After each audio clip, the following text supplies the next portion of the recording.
Ivyo nabonye maze gukurikirana kiriya gikino amosozi y'ingona nuko nabonye ko nko mu gihe uciye ko nk'abantu bafitanye amatati runaka ushobora kubabaza ico bariko barapfa ukabangurukanya.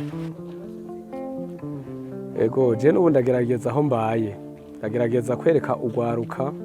uburyo bubana neza bataravye mu butandukane bwabo canke mu vyo bahurirako canke mu vyo badahurizako.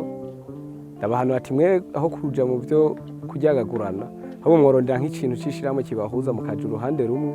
mugashobora kuza muratahurana, kuko iyo abantu bari hamwe bashobora gutahurana mu bibazo byose ugasanga barubakanye bagashobora kuzuzanya. Mu kibano iyo bimeze nabi ndaragira ihamuka kubera bama bibaza yuko hashobora kuba ingorane umwanya n'umwanya, bashobora kwicana, bashobora kugira ikindi aricyo cyose, kuko ntibashobora gusinzira mu kibano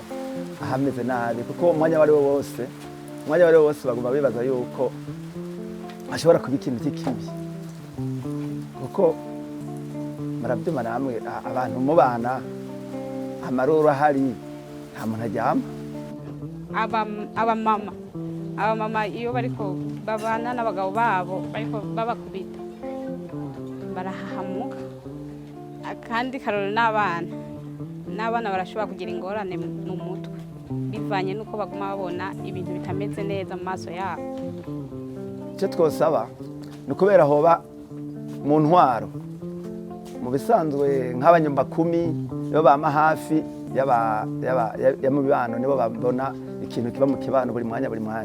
bakwiye kuba bumvije ikintu cyabaye kw'aho hantu mw'urwo rugo bakaza barabaha hafi babahanura babaha impanuro kenshi kugira ngo ivyo bintu bihagarare, kuko babiretse mu bisanzwe nk'umuntu atwara ari nyumbakumi niwe abama hafi n'umukuru w'umutumba bakaza barabahanura kenshi. Bashinga nayo bafasoni muraho oya muraho